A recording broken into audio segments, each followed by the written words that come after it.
Hello বন্ধুরা, চলে এসেছি নতুন একটা রেসিপি নিয়ে। বসে দিয়েছি কড়াই, তেল গরম হয়ে গেছে। দেখো নিয়ে নিয়েছি তেলাপিয়া মাছ, গ্রাম বাংলার অতি পরিচিত একটি মাছ।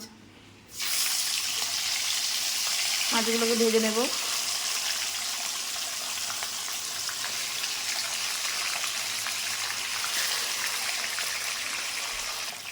দেখো মাছটা ভাজা হয়ে গেছে, লাল লাল করে ভেজে নিয়েছি।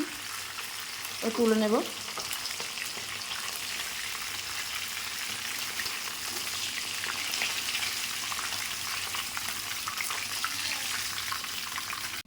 এই মাছ ভাজার তেলে দিয়ে দেবো আমি কাঁচা কলা, লম্বা লম্বা করে কেটে নিয়েছি, আর দেবো আলু।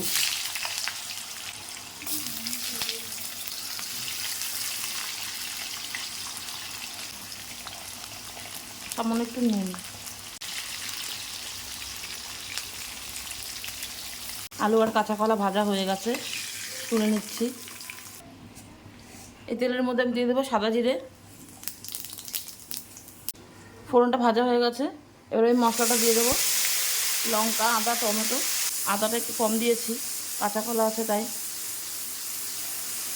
ভালো করে মশলাটা ভেজে নেব। মশলাটা কষানো হয়ে গেছে, এবার আমি একে একে অন্য মশলাগুলো দিয়ে নেব। দিয়ে দেবো জিরে, জিরের গুঁড়ো, দিয়ে দেবো হলুদ, আর দিয়ে দেবো স্বাদ অনুযায়ী নুন। এগুলো আবার একটু ভালো করে কষিয়ে নেব।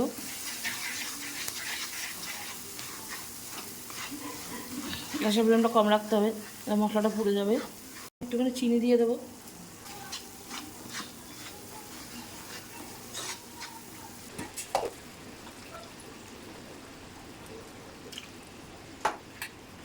ঢেকে দেবো, তাহলে কাঁচা কলা আলুটা তাড়াতাড়ি সেদ্ধ হয়ে যাবে। ঢাকাটা তুলে নেব।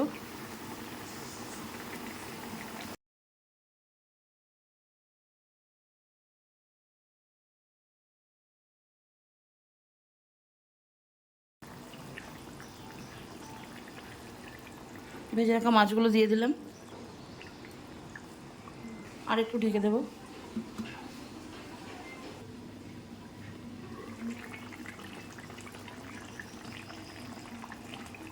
দেখো আমার এটা হয়ে এসেছে।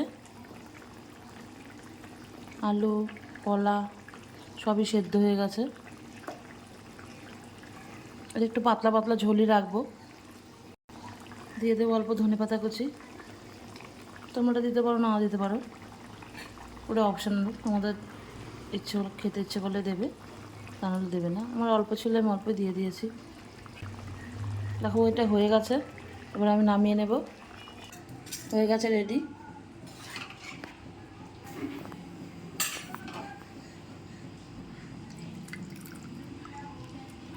রেডি হয়ে গেছে আমার আলু, কাঁচা কলার তেলাপিয়া মাছ।